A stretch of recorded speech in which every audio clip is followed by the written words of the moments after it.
اور اللہ تعالیٰ کا ارشاد ہے فلا وربک لا یؤمنون، قسم ہے تیرے رب کی، یہ لوگ ایمان والے نہیں ہیں جب تک کہ یہ اپنے معاملات میں فیصل اللہ کو نہ بنائے۔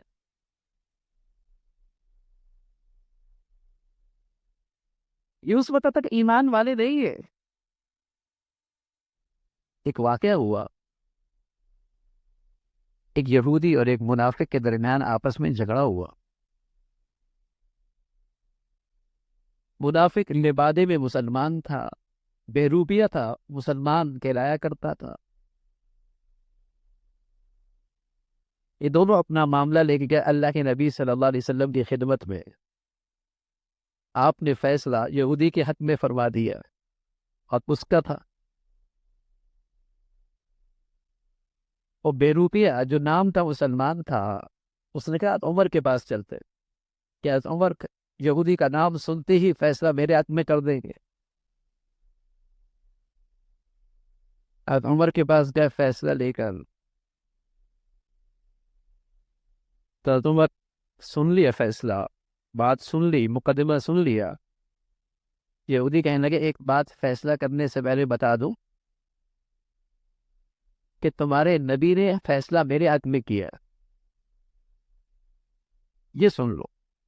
عمر رضی اللہ عنہ تشریف لے گئے، تلوار لائی اور اس تلوار سے وہ نام نہاد مسلمان کی گردن کاٹ دی۔ بڑا شور ہوا مدینہ میں کہ عمر نے ایک مسلمان کو قتل کر دیا۔ تو اللہ نے قرآن کی آیت اتار دی فَلَا وَرَبِّكَ لَا يُؤْمِنُونَ حَتَّى يُحَكِّمُوكَ فِي مَا شَجَرَ بَيْنَهُمْ، قسم ہے تیرے رب کی یہ ایمان والے نہیں ہے۔ ایمان والا تو وہ ہوتا ہے جو اللہ کے حکم کے سامنے سر خم تسلیم کرتا ہے، نبی کے فیصلے کے سامنے سر خم تسلیم کرتا ہے۔ اب مسلمان ذرا دیکھے اپنی عملی زندگی میں وہ اللہ کے حکم کے سامنے کتنا سر خم تسلیم کرتا ہے، کتنا اللہ کے حکم کو تسلیم کرتا ہے، کتنے اللہ کے حکم کو پورا کرتا ہے۔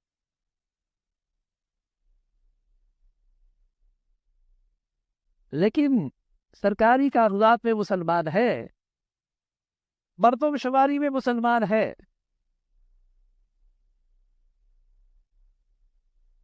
ایک صحت مند مسلمان کیسے ہوتا ہے، اس کا اللہ سے کیا تعلق ہوتا ہے؟ دونوں باتیں میں نے آپ کو بتائیں، ایک اللہ کا ارشاد ہے اور ایک نبی کا ارشاد ہے۔ اللہ کے ارشاد میں، نبی کے ارشاد کے آئینے میں دیکھیے آج مسلمان کہاں کھڑا ہے اور ہم کہاں کھڑے۔ مسلمان تو ایسا ہوتا، تو ایک مسلمان کا اپنے اللہ سے تعلق کیسے ہو،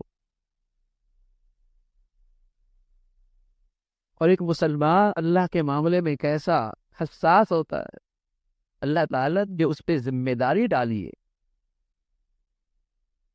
وہ اس ذمہ داری کو اچھے طریقے سے پوری کرتا ہے۔ رسول اللہ صلی اللہ علیہ وسلم فرمایا کرتے تھے کلکم راع وکلکم مسئول عن رعیتہ، تم میں سے ہر ایک نگہبان ہے اور ہر نگہبان سے باز پرس ہوگی، یعنی ہر ایک کے ماتحت کچھ رعایا ہوتی ہے، بادشاہ کے تحت بھی رعایا ہوتی ہے، سردار کے تحت بھی رعایا ہوتی ہے، قوم کے ذمہ دار کے نیچے بھی رعایا ہوتی ہے، باپ کے نیچے بھی رعایا ہوتی ہے، سردار جسے کہیں کہ صاحب کے نیچے بھی رعایا ہوتی ہے، کچھ نیچے ماننے والے اس کے ہوتے۔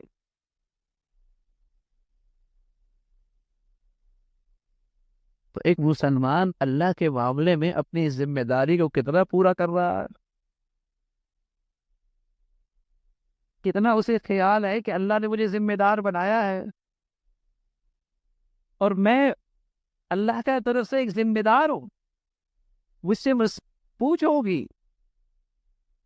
ایک دفتر کا ذمہ دار ہوتا ہے، ایک فیکٹری کا ذمہ دار ہوتا ہے، ایک کارخانے کا ذمہ دار ہوتا ہے، اس سے بات پرس ہوتی ہے، اور ایک مسلمان پر اللہ قریب نے ذمہ داری ڈالی ہے کہ تم میرے نائب ہو اور تم نے اپنے ماتحتوں میں میرے حکم کی تعمیل دیکھنی ہے کہ کتنا میرا حکم پورا ہو رہا ہے۔ اس ذمہ داری کا تمہیں احساس کتنا ہے؟ رسول اللہ صلی اللہ علیہ وسلم نے فرمایا یہ 5 پرسیوں